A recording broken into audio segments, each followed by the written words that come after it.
Well, good afternoon everyone. So this is round 2 of trying to get that possum that's stuck in the shed over there. The last trap didn't work, so I've been to town and I've got one of these bad boys. These are pretty good. It doesn't trap them, it sort of kills them instantly. So what happens is you stick your bait on this lever here, and then with the string you pull it back, and it'll pull that thing down this way to the bottom, and then when it pulls the thing that's on here, bang, that goes and kills it. Also still got my half an apple, so I'll just use that. I'll stick that bad boy on here.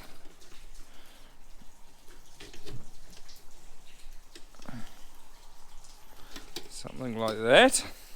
Right, now I'm good to go. So I should mention too that it sticks its head through there to eat it, and then guillotine. But I'm hoping this one's going to do the trick. I'd say it'll be pretty hungry. It's been in there for probably 4 or 5 days, so I reckon it'll be enticed by this apple. We'll see how we get on anyway.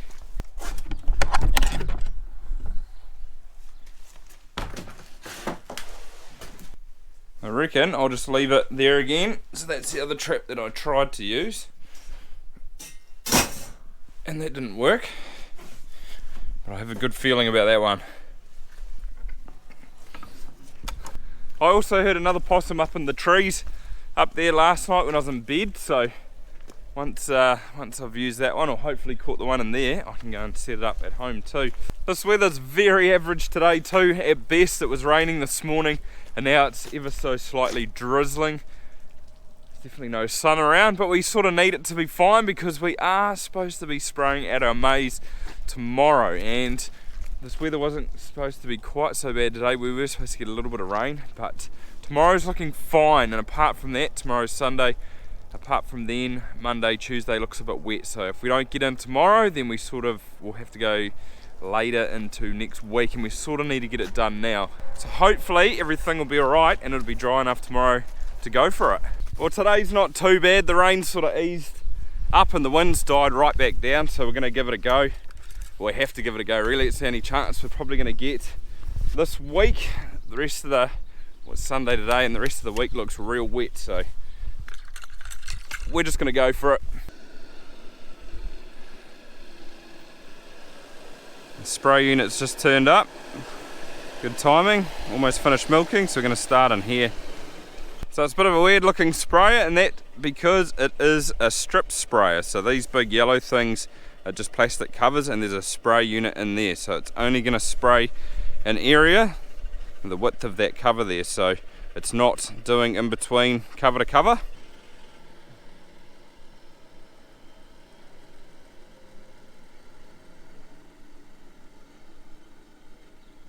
And he's away now. So he hasn't actually sprayed the headland yet. I'm not quite sure how they do this, but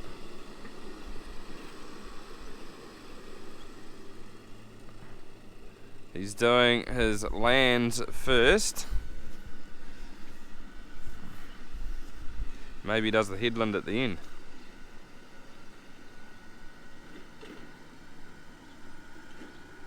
But it's all GPS. So this year I am changing my tact of things, and I'm not going to cultivate anything for maize. I am going to direct drill it straight into the ground. So what he's doing now is he's strip spraying this paddock. And today it is the 11th of September, so we usually don't start planting maize. We try and get it in the ground about from the 10th to say the 15th of October. So we're a month early spraying this out, and that is purely because we want these strips where he's spraying to die out, so in a month's time we come with the direct drill, we can just direct drill straight into them. It definitely has its pros and cons doing it this method, and it's the first time I've sort of done it this way. It is getting bigger over here. Darcy's got a new drill turning up this season, especially for it as well. They have got a drill in the past, I think it was a 4-row, they're getting a new 8-row. But one of the advantages is I'm not turning over soil, because I have had problems in the past where you do it conventionally, which is fine, we've done it like that for ages or always, and then you get these big thunder showers come through and they wash a lot of the topsoil out. So it saves doing that. It also means that I can still graze this paddock right up into the day they drill it. So I've got to give it a week after he sprays it before the cows can come back on here. That's the withholding period. and it is a week after the cows have grazed it so far. So a week and a week, they say. Pretty cool setup though. It's also a lot cheaper than doing it conventionally because you've got less passes with the tractor. So you've got the sprayer now and then the direct driller in a month's time. So there's nothing really in between. You don't have to plough, you don't have to power harrow. So you sort of cut those two things out, which means it's a little bit cheaper, but then you do have additional costs, which still makes it cheaper, but you've got to put slug bait down because you're not working the soil up. So that means there's a lot more chance of slugs getting it. I was originally only going to do about half of it like this, and then I sort of changed my mind and I thought I might as well just do the whole lot if I'm doing some. One of the disadvantages though is that you probably do lose a little bit of yield. You reckon maybe up to 5%. And it does take a little bit longer to get going because when you work the soil up, it gets warm from the sun, whereas like this, it sort of takes a little bit longer for that ground temp to warm up and get that seed germinated. So it does have a little bit of a slower start, but I want to give it a go because I quite like the thought of not having to turn over the soil. But I've got 6 paddocks for them to do, so there's just that one there, then there's 2, 3 and 4, and then there's another 2, but we've got to go to them up the road. Just checking these paddocks because there's a couple of irrigator pipes that are lying down the fence line. I'm just pulling them out of the way for them. I don't want them to drive over it. Tuck them up nice and close to the fence like that. I don't want them driving over it, so I'll put that spring gate up.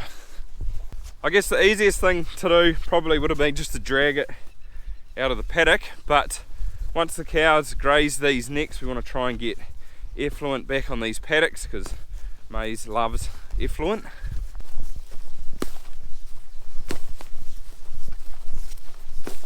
Another quite cool thing about this direct drilling the maize too is you can see that there is a bit of a hillside through here. So like I was saying before, with conventional cultivation, if we did get heavy rain, I'd have a high risk of this stuff running off down to the bottom here.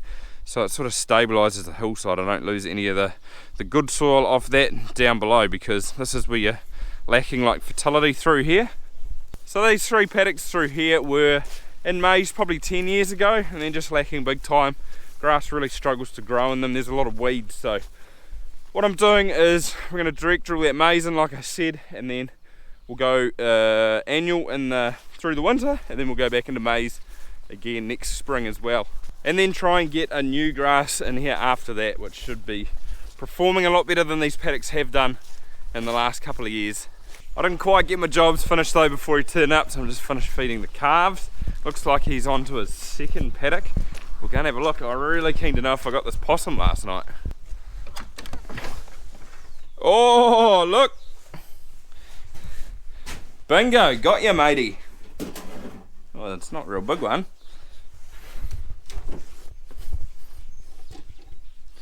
That's how the trap's supposed to work though.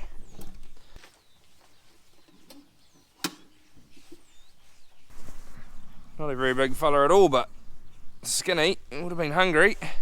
But these are what we call possums here in New Zealand, and they are a massive pest. But their fur, I was going to call it wool, their fur is really valuable stuff. They mix it with like merino and possum, and it's so nice. But it's not really worth plucking one possum. You need probably 15 or 16 to make a kilo of it. Not sure what the price of that's worth at the moment either. It's usually sitting somewhere at about $100. They're an introduced species here in New Zealand, and they absolutely flourished in our environment. So there's even guys out there that do it for a living, but they go and catch them. So they do it in mainly our like national parks. We've got a lot of native bush and just areas where they are prolific. So good to get that little fella, but I reckon I'm going to stick it up in those trees tonight and try and get another one. Let's finish the other 4, so on to the last 2.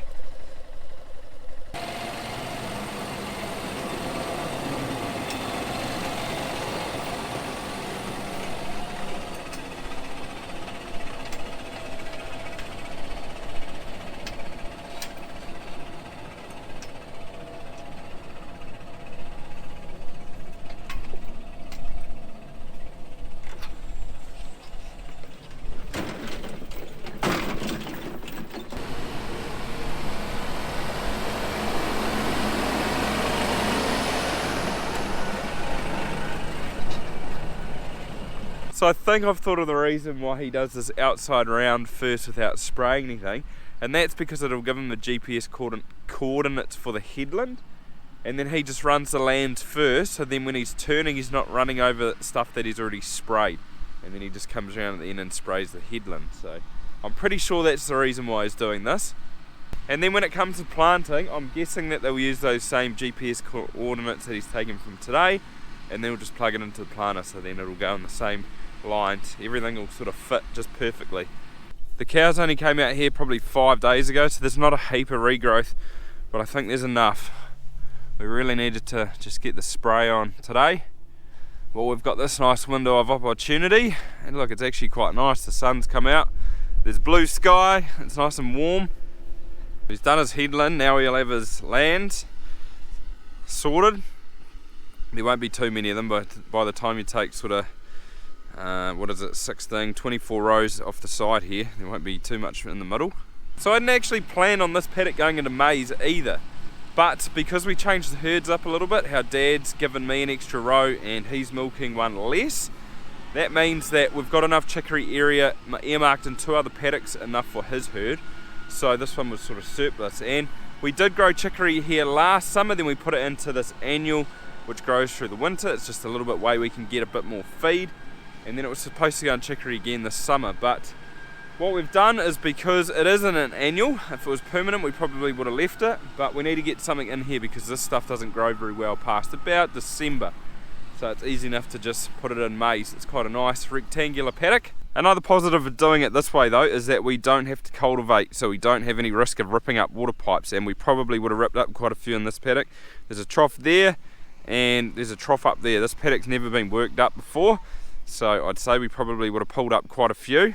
And if you're wondering why he's carrying a front tank and a rear one, it's because there's 2 different liquids in there. So one of them's Roundup and the other one's insecticide. So the Roundup gets put out in the boots here, and see just there's another sprayer on the back which does the full width, and that is insecticide. And like I said earlier on, how it's susceptible to slugs, it's also susceptible to other insects as well. So this sort of gives it the best chance a month out to sort of kill insects that could potentially harm it.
So I think he's just got the headland to do here and then he's done.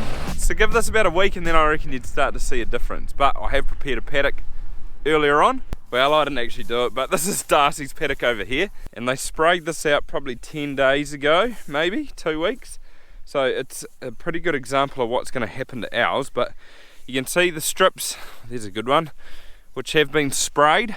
So the annual is starting to die down, and that's why it's important to give it about a month, or it might be 5 or 6 weeks before you plant, is so that the spray can really get down into the roots and kill everything down there.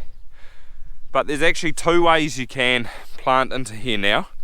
And the first is that direct drilling, which I've been talking about, so they'll come and drill straight into these rows. And the second is strip tilling. So what they'll do is use a machine and come and cultivate the area that's been stripped or sprayed, and then they'll leave this green stuff unworked, and then they'll come and drill into that afterwards. And I was talking to someone a while back who said they did that on their sort of lighter country sandier stuff and the yields in their maize actually increase. So it's quite amazing, but I was speaking to Darcy about it and he recommended just direct drilling straight into it. It saves us having to do a pass. I think with the strip tilling they come through, strip till it and then they plant, or it's another pass. I'm not quite sure about that, I'd have to check that out. But like I was saying earlier on, it's definitely one of the advantages. You can come and graze this now. It's had its 7 days withholding period. I think they've put a fence up over there, so the cows are probably going to come in here and chew this off soon, which is one of the cool things about it. But it's also quite cool because it doesn't release any carbon. So when you cultivate a paddock, the carbon gets released back into the atmosphere. So by doing it like this, it actually brings down our greenhouse gas emissions. So there's another positive. There's actually quite a few. So it's going to be pretty interesting going forward, seeing what our yield is at the end once it's ready to harvest compared to conventional. Like I said, that's one of the sort of cons. It is going to be down probably about that 5%. It might be a little bit more, but there are a lot of variables in that, and weather's probably one of the big ones. I hope I've sort of described all the pros and the cons well enough for you guys. I suppose the biggest cons, like I said, is the yield. It's a little bit more susceptible to slug damage and insects and stuff like that. And also it does take a little bit longer to get going or germinate. So I think those are probably the 3 biggest ones. There might be more. This is all pretty new to me, so I'm sort of learning as I go too. But other than that, I really hope you've enjoyed this video. Like always, give it a thumbs up, that'd be awesome. And apart from that, see you next time.